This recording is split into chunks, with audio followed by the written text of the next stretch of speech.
Hello, my name is Camila. I want to tell you about something that changed my life, how people talk in English.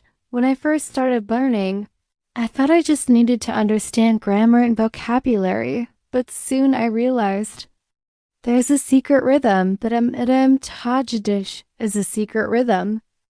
A real feeling behind how English is truly spoken. It's not just about words, it's about connection. English is more than a language. It's a style, a mood, a way of life. When I moved to a new city to study, I thought I was ready. I had studied English for years in school. I'd passed all the grammar tests, memorized the tenses, and could write perfect essays.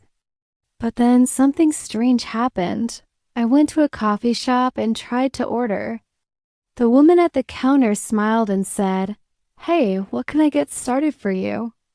I froze. That wasn't in any of my books. I was expecting, "What do you want?" Or, "Can I help you?"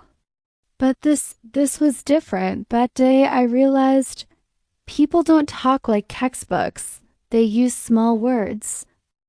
They cut things short. Instead of, "I'm going to the store," they say, "I'm going to go to the store." Instead of, "Let me help you," they say, "Let me help you." At first, it felt like a different language. I would listen to people talking on the bus or in class and only catch a few words. They used phrases like, "You know what I mean?" Sort of, kinda.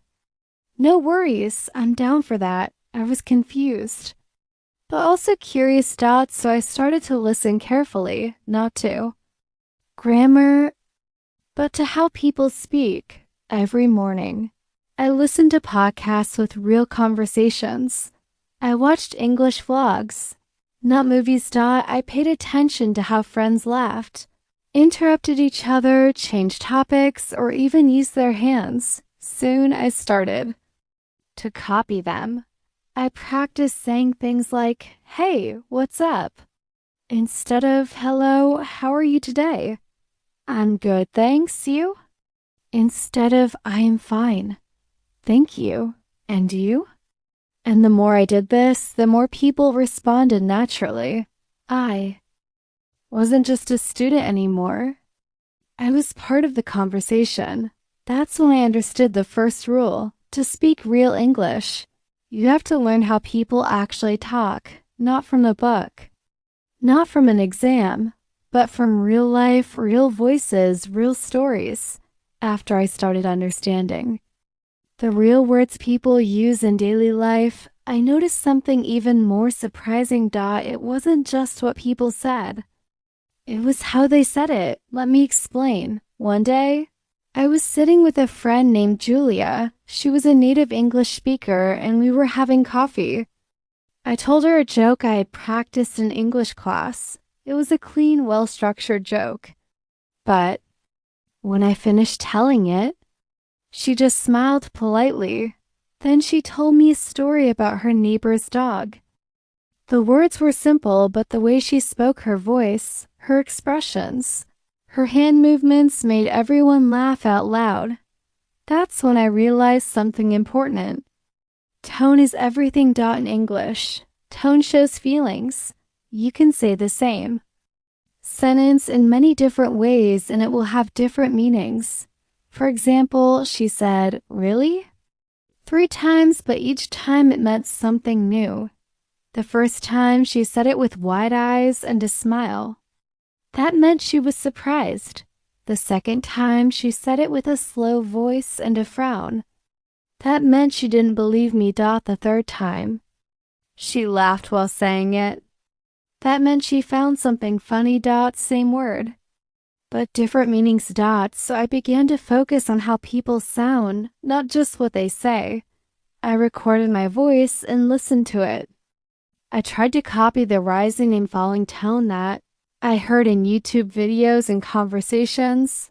I practiced reading simple dialogues with emotion.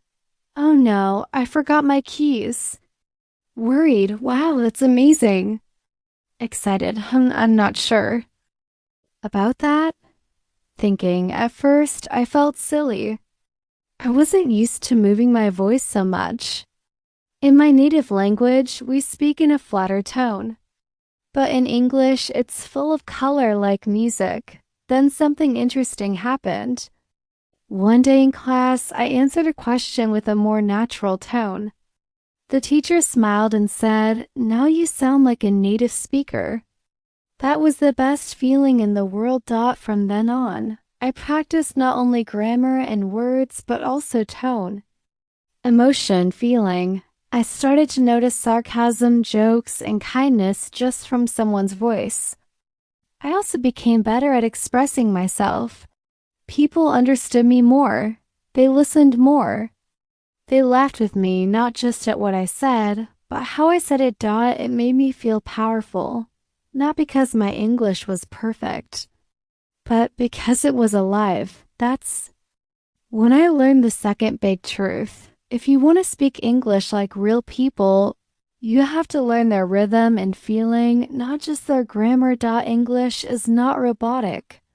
It's human. And the moment I started to speak with emotion, English started to feel like mine. By this time, I had learned two big lessons. First, real English is different from textbook English. Second, tone and feeling are just as important as words. But there was still one more thing I had to learn. Something that truly changed the way I spoke with people. It happened on a rainy afternoon at my university. I was sitting on a bench under a tree, waiting for my next class. A group of students sat nearby, talking and laughing. I quietly listened, curious as always. One girl was telling a story. She stopped mid-sentence and said, "Wait, no, not Tuesday. I meant Wednesday, anyway." Another guy interrupted her, and they all started laughing and talking at the same time. Some people said, so many times. And guess what? No one spoke perfectly. They made mistakes. They paused. They changed their minds. They repeated themselves, and still their English sounded beautiful. Why? Because it was real, it was alive, it was natural. That's when I had a big realization. Fluent English is not perfect English, it's confident English. From that day forward, I gave myself permission to be human. I stopped trying to speak like a robot. I stopped getting scared when I made a mistake. Instead, I focused on connection. When I didn't know a word, I explained it with simple ones. When I got stuck, I smiled and started again. When I felt nervous, I remembered even native speakers forget words. One day, during a group discussion in class, I said something and forgot the last part. I laughed and said, "Ooh, brain freeze." Everyone laughed with me, and the conversation kept going. Nobody cared that I wasn't perfect. They cared that I was trying, that I was in the moment. That gave me a kind of freedom I never had before. I began to enjoy conversations, not fear them. I asked questions like, "Hey, what do you mean by that? Can you say that again in a simpler way? Oh, I haven't heard that phrase before. What does it mean?" And guess what? People were happy to help. Because that's how real English works. It's not about showing how smart you are. It's about connecting, listening, sharing, and growing together.